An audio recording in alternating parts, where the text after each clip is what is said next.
spanning the globe to bring you the constant variety of sport, the thrill of victory, and the agony of defeat. The human drama of athletic competition.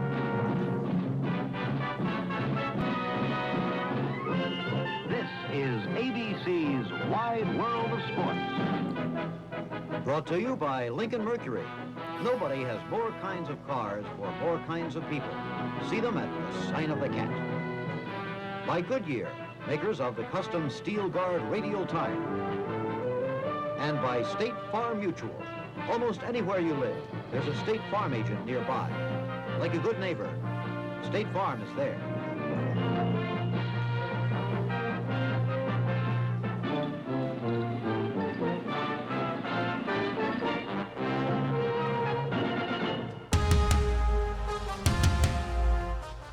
Well, good morning, good people. Mark Holmes here, of course, with my buddy Cowboy Joe Booth, sitting right next to my dad.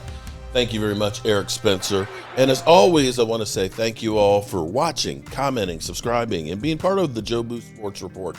Without you guys, as well as you ladies, you know that this literally does not work. It is Taco Tuesday, and I hope all your taco dreams come true. I'm back here at the Red Brick House, got some things to take care of here before we head back, of course, home to have a draft party to bring in this draft. It's hard to believe that we are 1 week and 2 days away from the draft, that we are already sitting here, that we are already here with workouts beginning. And yesterday we saw Micah Parsons in the house along with Dak Prescott. Dak Prescott, first one in the building. Micah Parsons, number 3 in there. And it's definitely showing some leadership. You know, the funny thing is you can't go ahead and say, I'm going to be a leader. I'm going to be a leader for the team and everything else, and then you don't show up for workouts. Micah Parsons, say what you will. There's always going to be haters for Dallas Cowboys players no matter what they do. But he has done everything that you're supposed to do and more. He didn't say I need to be highest paid. He said, I just want to get my deal done. I don't have to be highest paid. I want to leave some money for some of my teammates, and we've seen the Cowboys being able to keep Osa Ndigazua and bring back Dante Fowler. We've seen them actually bring in some other players that are role players to help out. This team is building, and it seems like Brian Schottenheimer has the attention of the players more than ever, and I believe he's got the attention of the Joneses as well. Now, the question will be is, how much will the Cowboys do? Now, there's a player out there from Miami that you could trade for probably relatively cheap right now that could definitely help fill a need and cross off another one of those spots that's on your roster. We're talking about not Tyreek Hill, and that may be another one that you'll be able to trade for too, but I'm not sure with all the baggage and everything else, the police being called last week with the 5 new baby mamas from this year.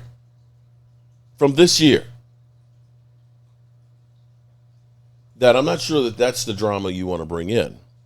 But there is a guy out there who could definitely be a plug-and-play guy that I don't recall any off-the-field issues and things, and has still been playing pretty good.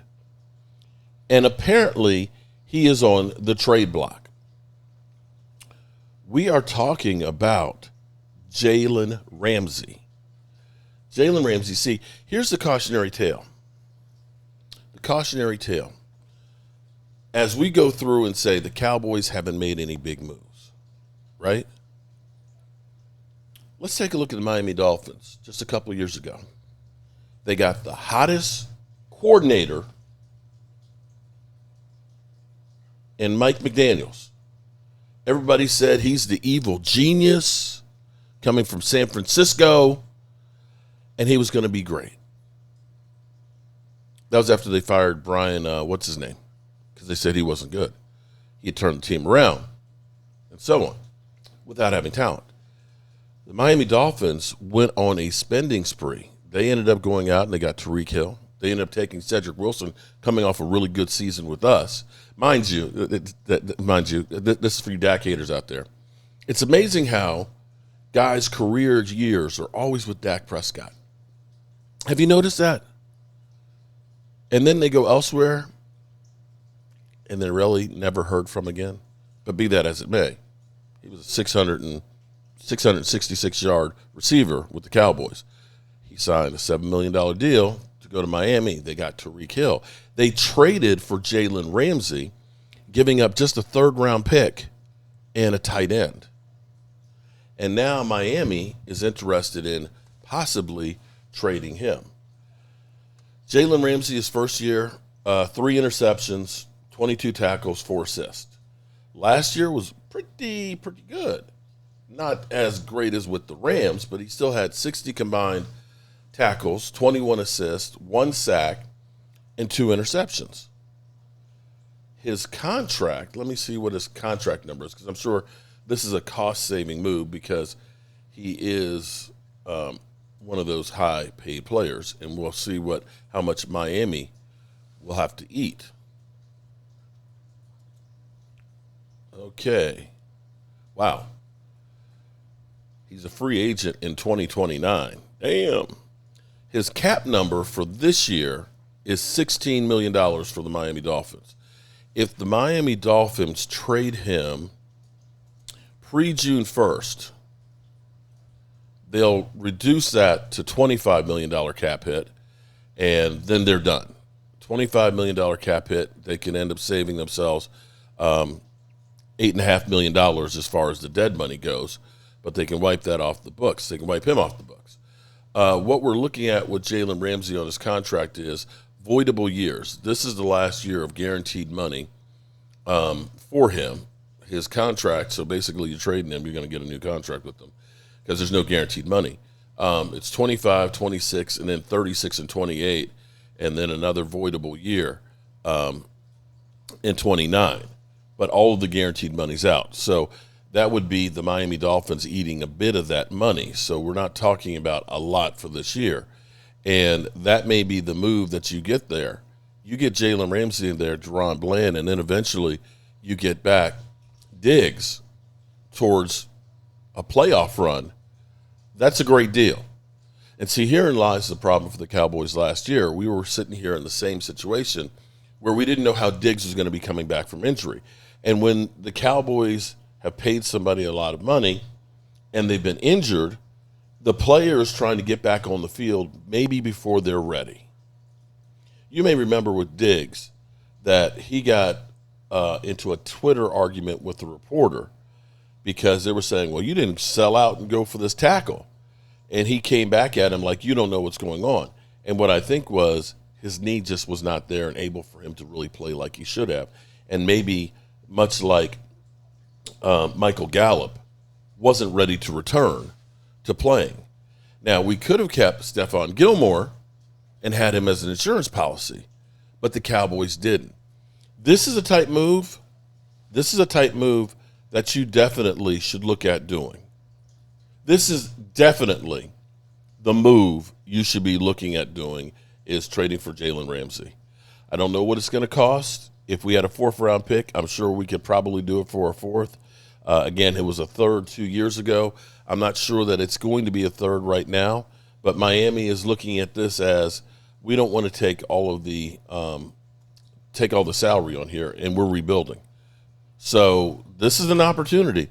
This is one of those things that, as much as everybody said the Cowboys suck, they're not making moves, they've kept their powder dry. Now that teams have gone through and spent big money on free agency and started setting their rosters and things, they have options. They have abilities to possibly be able to make moves that others can't because you have that money. You have currently $37 million. Let me look at the cap space number here while we're here. Right now, the Cowboys have $37.6 million, which puts them 1, 2, 3, 4, 6 in cap space. And when they get when they get Micah Parsons' deal done, they'll be in the 2nd place as far as cap space goes. So that enables you when something like this happens. And we're going to see a lot of this stuff come draft day. that teams are going to say, you know what, I want a draft pick. Who can I get rid of? Whose salary can I dump? And the Cowboys are in a great position for once that they could actually make moves. Do I think they'll do it? Probably not.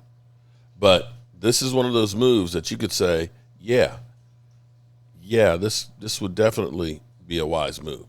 So as we go through here, I'm happy that we got everybody working out. We got Brian Schottenheimer, Shotty Shots, is seeming to make connections with the front office, with the players and everything else. We got Dak Prescott. His hamstring is getting to the point where he's doing pretty good with it. Says he could play a game if he had to, but fortunately he doesn't for another 4 months before training camp. He's got 4 more months of strengthening it, rehabbing it, and getting it together. And I'm calling it now that Dak Prescott will have a phenomenal season this year. And we have the draft in 9 days. Mel Kiper Jr. I'm not the draft guy. I have not done jack when it comes to the draft. I haven't. I have had too many things going on. The loss of my father-in-law, and then my father, that supporting my wife and their family and things, as we've been grieving through the process, trying to keep up, but not having time to just sit there and sit for hours and go ahead and just go through and figure these things out. And I hope you forgive me on that. I'm going to leave this up to the experts. So in Mel Kiper's latest draft, mock draft, of which there's probably 200 of them, so we can always say, see, I told you the Cowboys were going to get. Well, if you said we're going to get any number of 200 people, you're bound to be right on at least one of them. Be that as it may, the Cowboys have to get playmakers for Dak Prescott. No ifs, ands, or buts about it. You've got to get some more weapons to spread out the field. We literally have a quarterback and a wide receiver, and that's it. The fact that Dak, CD, and things have made as much hay as they have without having an elite running game, without having a great offensive line, without having a second target and a great tight end is incredible. Just imagine what they will do if Fergalicious comes back 100% and has a season like he had 2 years ago. If Schoonmaker just takes another step forward and we get another weapon on the offense, all of a sudden things look a lot different. And if you get Jalen Ramsey, that's another hole that you've plugged, and that allows you to take the best player available. It makes it so you look at it and say, you know what, we got Jalen Ramsey. If it ends up being a generational defensive tackle that falls, well, we got to take that guy. But we can still go ahead and get our running back or wide receiver in the second, third round. This gives you options. Now let's go back to the mock draft here. Welcome back to First Draft. We are having a spirited conversation as we dissect round one of Mel Kiper's final mock draft of this cycle. And where we left off was Omarion Hampton, the running back out of North Carolina, going 12 to the Dallas Cowboys. This is a team that obviously has a lot of needs, Mel, and running back is one of them. But there will be some who will say that a team that has a lot of needs, addressing one with running back this early is a mistake. We all know about your philosophy about running backs in round one. Take us through the thinking on Omarion Hampton at 12. Well, a lot of people think Cowboys aren't that far away. And, of course, they have had a running back in their past when they had Ezekiel Elliott and also Emmitt Smith. Now, I've brought up the Cowboys as a possibility. Wide receivers a need, too, with Matthew Golden over Tetero McMillan. Matthew Golden is a red-hot guy. When you run 4.29 and you have a heck of a year like he did, he became the go-to guy at Texas, right? After 2 very good years. There's Omarion Hampton. Omarion Hampton is a complete back. Make no mistake about it. He's a hell of a football player. Now, Ashton Jeanty. Well, if Ashton Jeanty gets past the Raiders, does he go to Chicago at 10? Very easily could. Ben Johnson wants that kind of back. Had him with Gibbs in Detroit. Why not? Chicago, take Jeanty. Hampton, why not? If you're the Dallas Cowboys and you got Dak Prescott and you got a running back like this who's complete, and they don't have anybody like this on their roster last time I checked, why not? Now, if they passed on him for Matthew Golden, I get it. Golden, CeeDee Lamb, Golden's outstanding, right? Then there's Denver sitting there at 20. Don't you think Sean Payton would love to see Omarion Hampton get past Dallas to go down to Bo Nix and Denver Broncos and help out the young quarterback? They don't have a running back anywhere close to Omarion Hampton. Yeah. So this notion that I was battling a few weeks ago with even young Fielding about Omarion Hampton and how far he'll go, he's got to go in the first round. He's a top 10 to 15 best player in this draft. He's a running back. You know my philosophy, but the bottom line is Dallas, Denver would be two great landing spots. And for Genty, either the Raiders or Chicago would be great landing spots for him, who I have ahead of Hampton. I have Genty at 4, Hampton around 10 on the board. Yeah. Okay? So Omarion Hampton, for me, I know you're going to yell and scream about it. Mm-hmm. He's deserving of going this high to the Dallas Cowboys. Yeah, I just don't see it. So let me start with the baseline here. So what don't you like about him, Field? What don't you like about him? I'll tell you what, it's not about what I don't like. It's about a couple of things here. So I've got him at 26th overall on the big board. That's a pretty darn good grade for a running back. That's still in the top 32 prospects. It's a first-round grade, and last year we didn't have a running back taken until outside the top 50. So a top 32 running back grade is notable here. I think Omarion Hampton is very powerful. He's got very good speed. He's got ability in the passing game as well. Over the past 2 seasons, he has been a busy pass catcher. He did it, as Mel talked about, with Drake May as his quarterback, and also without Drake May as his quarterback when the center of attention was on there. I just don't see nearly the same caliber that we see from Ashton Genty in terms of explosive runs, running through contact, breaking tackles, making defenders miss in tight spaces. I see a lot of really good from Omarion Hampton. I just think if you're going to take a player in the top 12 at running back, you got to have a lot of really special. And I just don't fundamentally see a lot of really special from Omarion Hampton. And when I think there is a chance that you could get a much closer facsimile to Hampton a round or 2 or 3 later than you could a closer facsimile to Ashton Genty a round or 2 or 3 later, that is why the gap for me ends up being 22 spots. Let me ask you this, Field. Okay? Let me ask you this. If you're the Denver Broncos, would you take yes, because they have a pressing need at running back, and they have done nothing this offseason to address it. And if you want to get cute and go from 20 to 24, well, the Chargers are sitting there at 22. Yeah, they signed Najee Harris, but who's to say they wouldn't take a short and long-term look at that running back spot and say, we have Najee for this year, but we can get Hampton for 4 years at probably the same amount that we're paying Najee for 1 season and feel really good about our present and our future. And for the Cowboys specifically, this team got over 1,000 yards from Rico Dowdle last year, and the guy wasn't even their starter for the entirety of the season. This team has desperate needs at wide receiver. I think they need more pass rush. I wouldn't be afraid of an offensive lineman if Armand Membu was there. I would consider a corner like Will Johnson at number 12 overall. I just believe the Cowboys, to me, would be whiffing on a grand opportunity to address a much more important need at number 12 unless Ashton Genty is there. Phil, I'll just finish this. I'm not going to sit here and yell and say, I agree. I'm not running back guy. For my philosophy, no. So I could see why Dallas would take a Matthew Goldner. They have other need areas. But I'm just saying for Denver specifically, that's fine. Denver's a team that I think you say would be a great pick for Denver, but a questionable because they have other needs. So when you talk about Hampton for Denver with Sean Payton, to me, that's a no-brainer. And that's one that falls in your lap if he does. Heck of a pick at that point.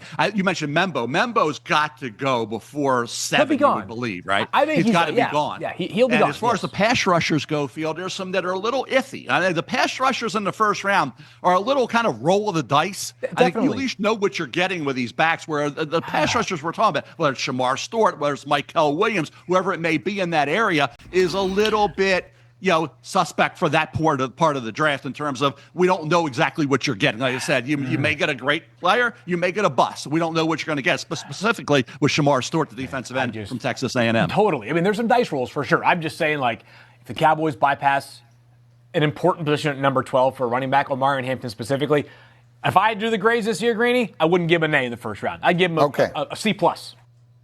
Okay. Well, that's an interesting take there on Mel Kiper's pick of taking a running back. Now, it's a chicken and the egg to me, okay? I don't know all the prospects. I'm being real with you. But here's the thing. If you have okay, let me put it this way. Everybody is going through, and I say that Saquon Barkley was the difference maker for the Eagles. Eagle fans will come back and say, Jalen Hurts, did you see him in the Super Bowl? He stepped up and had the game of his life. Yes, he did. And that's a fact. But here's the thing. The reason why he was able to have that game of his life was because of what Saquon Barkley did all season. Saquon Barkley had an incredible season, a season for generations, which allowed the team to be balanced. And Saquon could beat you by himself. By the time the Super Bowl came around, Kansas City said, first thing we have to do is shut down Saquon Barkley. And their plan, their whole defensive plan was, we're not going to let Saquon beat us, which means we're putting extra people in the box to stop him. You have a great quarterback. You've got great wide receivers. They're open because they're getting one-on-one because we're so concerned of stopping Saquon.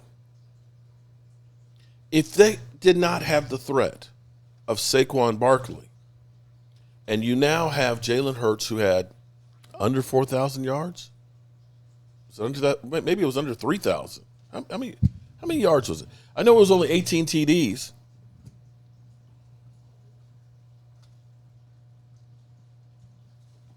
Jalen Hurts stats. Yeah, it was under 3,000 yards. That's all he had to pass. If you only have to pass 21 times a game, that's great.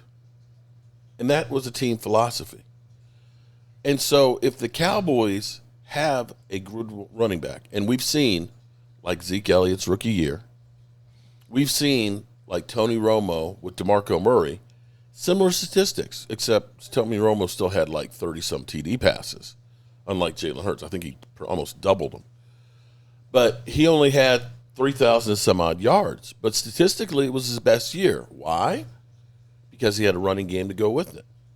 And you can go back to the 2007 season when we had, Marion Barber rushing great, along with, he was one of the twins. I can't remember his name.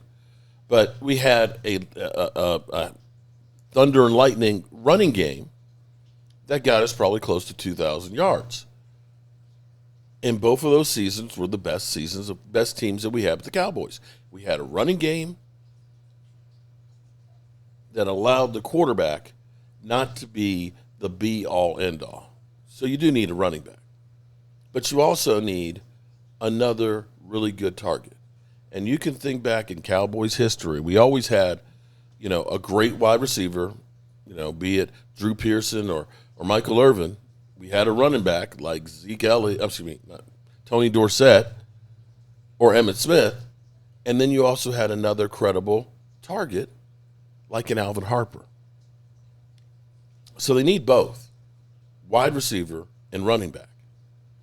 But if you can get Jalen Ramsey, oh my goodness, we are in fantastic shape. As always, I appreciate each and every one of you guys. We're going to start ramping things back up, getting back into the swing of things. And as always, I appreciate each and every one of you guys. And thank you all for being here. Don't forget to hit the like button. We're only 25 away from 137,000 subscribers. I can't believe it.